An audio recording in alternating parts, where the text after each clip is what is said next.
கர்த்தருக்கு மகிமையுண்டாதாக. இன்றைய வசனம் செப்பனியா 3ஆம் அதிகாரம் 20ஆம் வசனம்.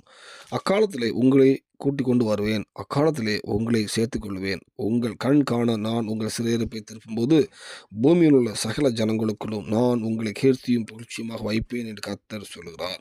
கர்த்தர் மகிமையுண்டாதாக. இந்த வசனத்தை பார்க்கும்போது நம் கண் காண நமக்கு சிறைவு திருப்புக தேவன். உலகத்தில் பார்த்தீங்கன்னா சில கஷ்டத்தில் வாழ்ந்துட்டு இருப்பாங்க. சில வியாதியாக இருக்கலாம், ஏதோ ஒரு கஷ்டத்தில் வாழும்போது நல்லா இருந்துட்டு கீழே போயிருக்கலாம். ஏதோ ஒரு காலத்துக்கு வந்துட்டு இருக்கும்போதும் சிலவு நம்பிக்கையே போயிருக்கும். நம்ம காலத்தில் எப்படி இருக்க போகிறோம், நம்ம பின் காலத்தில் வேணால் நல்லா இருப்பாங்க அப்படின்னு போயிருக்கலாம். வேதம் சொல்லுது, நீங்கள் கர்த்தரோடு போராட்டுங்க, உங்கள் கண் காண உங்கள் சிறையிருப்பை திருப்புவார். உங்கள் கண் காணுங்க. அப்போ உங்கள் கண் காண நீங்கள் உங்கள் காலத்திலே சரி செய்யப்படும். உங்கள் கண் காண நான் உங்கள் சிறையிருப்பை திருப்பும்போது பூமியில் உள்ள சகல ஜனங்களுக்குள்ளும் நான் உங்களை கீர்த்தியும் புகழ்ச்சியுமாக வைப்பேன் என்று கர்த்தர் சொல்லுகிறான்னு இருக்கும். நீங்கள் உங்கள் கண் காண திரும்ப, ஏன்னா உங்கள் அடுத்த தலைமுறைகள் வரும்போது கூட அது பெரிய சாட்சி கிடையாது. ஏன்னா ரொம்ப அடிப்பட்டது கஷ்டப்பட்டது உங்கள் தலைமுறை பண்ணியிருப்பீங்க, சிறையிருப்பில் பட்டு போயிருக்கும்.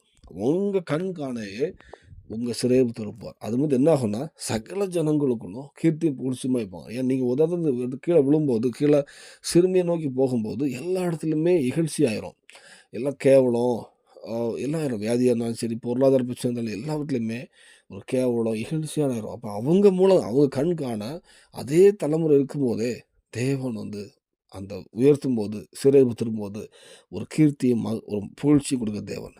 எல்லாம் எங்கெங்கெல்லாம் தூசிப்பட்ட இடத்துலையும் சாட்சியை மாட்ட முடியும், இந்த கத்தர முடியும். நம்ம கர்த்தர்ட்ட அர்ப்பணிப்போம், கர்த்தருடைய கரத்தை நோக்கி பார்ப்போம். நம்ம வாழ்க்கையில் நம்ம செய்ய வேண்டியது எனக்கு அதிசயங்கள், சிறைப்பட்டு இருப்பதாக இருக்கட்டும், கீர்த்தியும் புகழ்ச்சியும் வைக்கிறது, இதெல்லாம் கர்த்தருடைய கருத்தில் இருக்குது. நம்ம கருத்தில் என்ன இருக்குது? நம்ம வாழ்க்கையை சீர்படுத்தணும். கர்த்தர் பிரியமில்லாத காரியங்கள் இருக்குமானால், ஏதாவது பாவங்கள் இன்னும் செஞ்சுட்டு இருக்குமானால், ஏதாவது இருக்குமானால், நம்ம இல்லாமல் நிதானிச்சு அதை விட்டு பரிசுத்தமாக கர்த்தருடைய கருத்தில் இருப்போமானால், கண்டிப்பாக இந்த பூமியில் எல்லாவற்றிலையும் ஒரு சாட்சி தருவார். எல்லா சிறையிலும் திருப்புவார். இந்த பூமியில் சாட்சி தருவார். பரலோகத்துக்கு உங்களை ஆயத்தப்படுத்துவார்.